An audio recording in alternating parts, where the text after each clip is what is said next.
Over the past 7 weeks, we have been exploring Dr. Seuss stories as they relate to themes of our Christian faith. You can check out any of those past sermons on YouTube or on our podcast. In the search bar, just put First United Methodist Church, Santa Barbara. And you can listen to them again, or I highly invite you to send a link to a friend if there was a sermon or a message that you found particularly meaningful. And that's just one way, right, that we can extend our reach beyond the walls of this church and ideally bless others with a message that is as gracious as our church community is. In today's story, Yertle the turtle, Yertle somehow gets the idea that he is king and therefore master and lord of whatever he sees in his realm. But because Yertle's throne is a stone peeking out of a pond, he can't see very far at all. And so King Yertle figures out a novel way to expand his kingdom. So he ordered 9 turtles to swim to his stone, and using these turtles, he built a new throne. This new throne gets higher as more turtles climb one upon another. Yertle, of course, is on top. And at one point, Yertle is high enough to see for a mile, which means that his realm is no longer what he can see in his pond, but it also includes a cow and a mule and a house and a berry bush and a cat. But instead of becoming more content as his throne gets higher, Yertle is less satisfied. The more he sees, the more he wants. And so the more turtles he stacks. Until the plain little turtle low in the stack, that plain little turtle whose name was just Mac, decided he'd taken enough, and he had. And that plain little lad got a little bit mad, and that plain little Mac did a plain little thing. He burped, and his burp shook the throne of the king. Down came Yertle's throne, not having been built on the strongest of foundations. A foundation, as I think we all know, is the underpinning of any building, the base upon which all else is built. If you have not seen and read the cornerstone of our church, I urge you to find it and read it. I'll let it be like a hide and go seek. And you might want to take a picture of it when you do. But when we talk about the foundation of our lives, we're talking about a guiding principle, a North Star, a core value that informs our actions and decisions. My core value is I am blessed to be a blessing. In Matthew 7,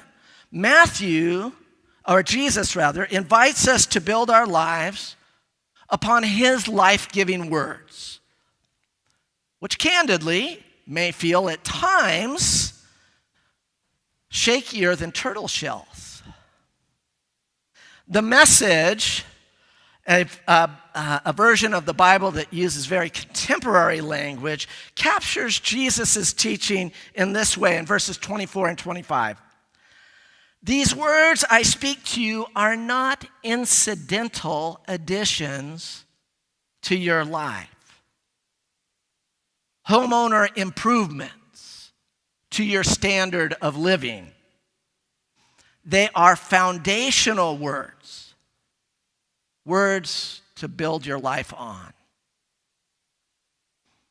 Couple preliminary points. First, Jesus clearly knows that it is our preference to have our religious life as just one component, an incidental addition to everything else, every other aspect of our lives, right alongside family, recreation, career, whatever.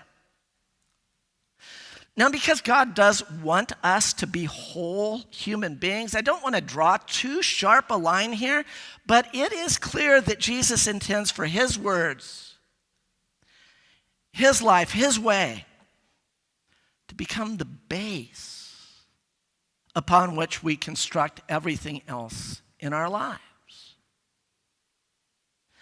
Second preliminary point. Sometimes our life foundations are unspoken, even subconscious.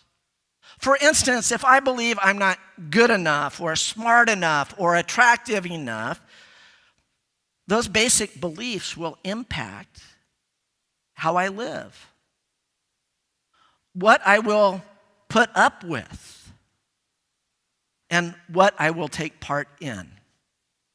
If my guiding principle is not subconscious, but is money makes the world go round, or the one who dies with the most toys wins,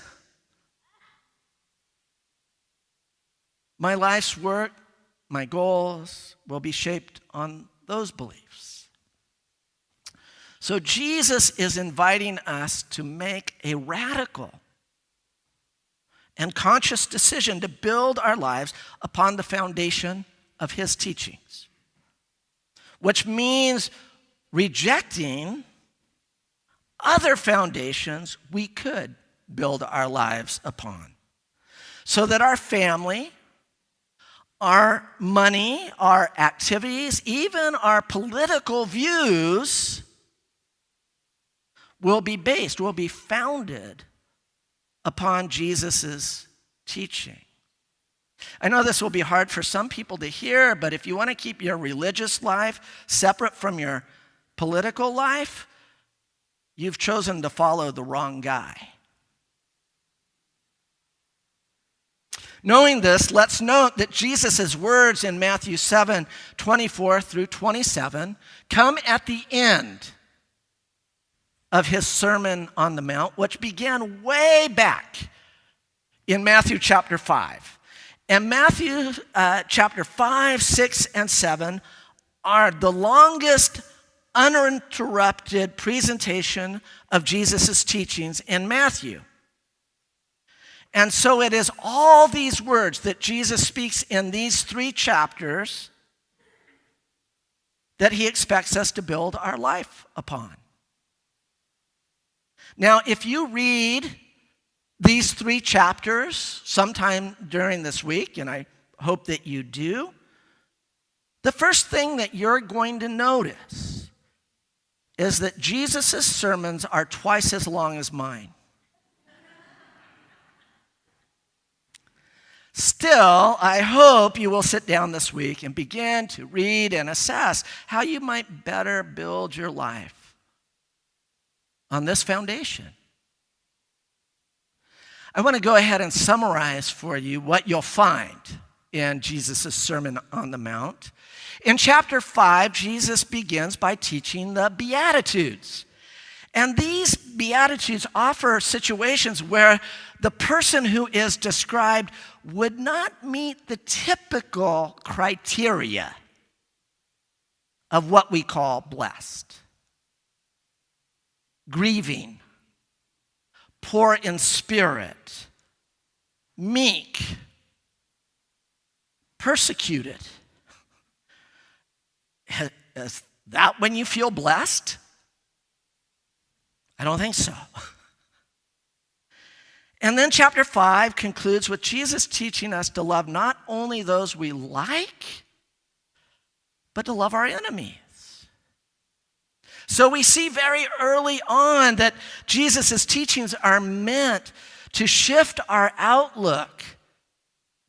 And my guess is that a few of the people who were in worship that morning with Jesus, he was outside, I'm sorry, began to slip away at that point. What do you mean? In the middle of the sermon, in chapter 6, 5 through 14, Jesus teaches us about prayer. And we just shared that prayer. And then he talks about how his disciples need to devote themselves to God rather than money. And he concludes with encouragement that we not fret about our material security. I know at least one preacher who needs to hear that. Chapter 7 then has warnings about judging others, as well as words about God's dependability when we seek God's wisdom and will for our lives. As Patrick said in his sermon a couple weeks ago, a great sermon, it takes wisdom to use wisdom wisely. As I reviewed the Sermon on the Mount this week, I found myself thinking about vertical morality and horizontal morality. Have you heard these terms? Vertical morality is rather new. Vertical morality is what we might call a view from above. And it seeks to determine what is right and wrong by strict obedience to a higher authority, a deity, a sacred text, an institutional hierarchy, even a deified public figure. Vertical morality values the ideals of piety and orthodoxy, typically asking the question in the Christian context, what does the Bible say? So, for example, it's vertical morality that seeks to install the Ten Commandments in state houses and public school classrooms. Similar efforts to install the Beatitudes, Jesus' actual words in schools and courtrooms, are non-existent because they focus on horizontal morality.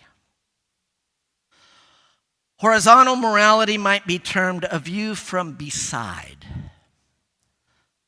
Horizontal morality is an ethical posture based upon empathy, human well-being,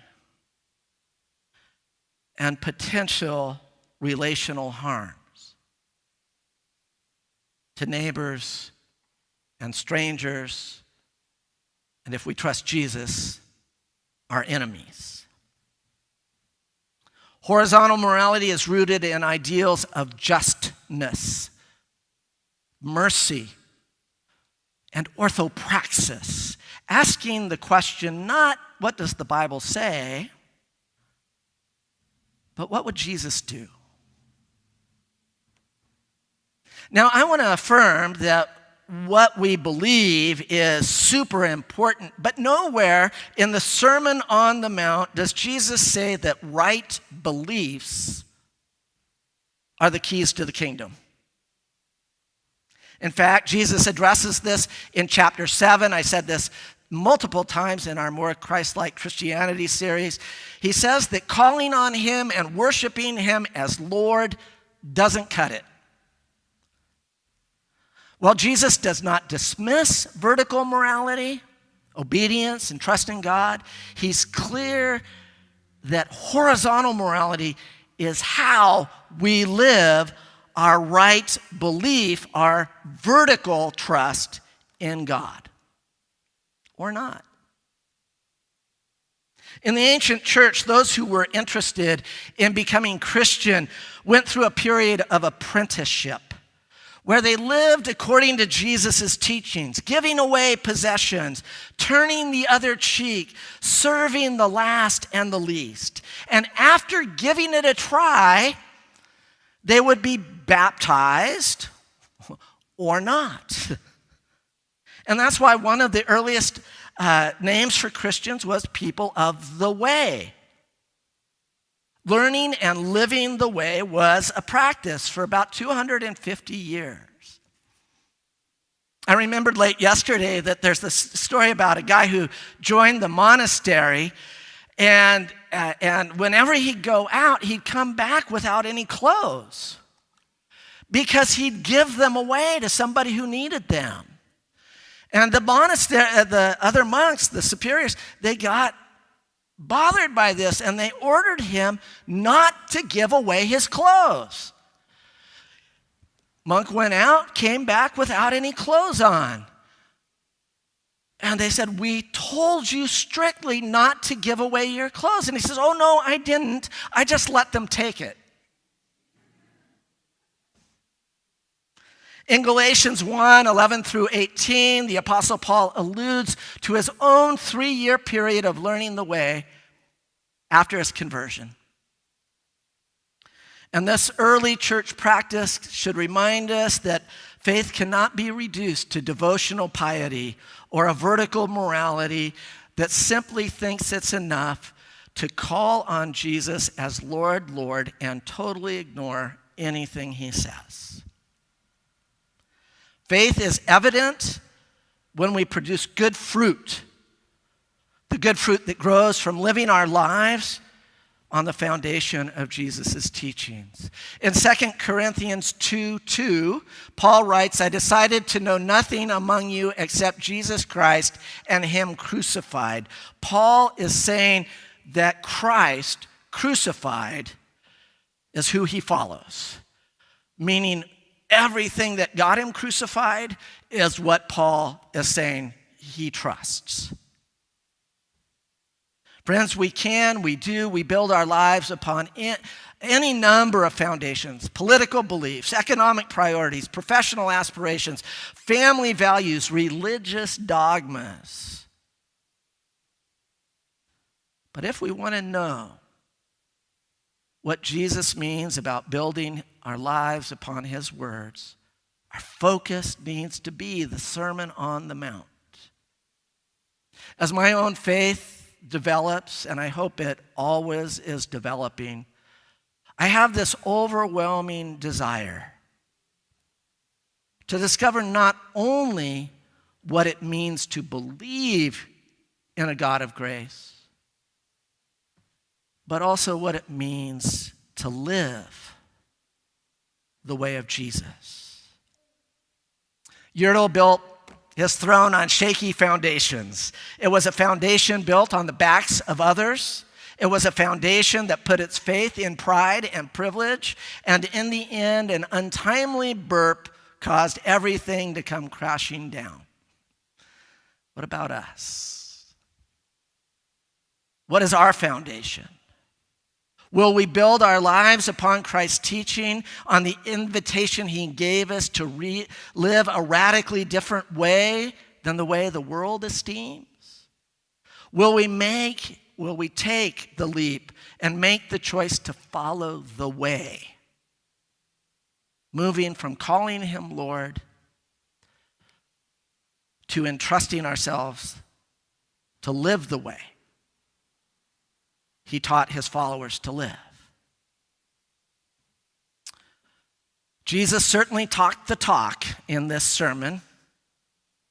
And then for the rest of Matthew, we read and watch and see that he also walked the walk.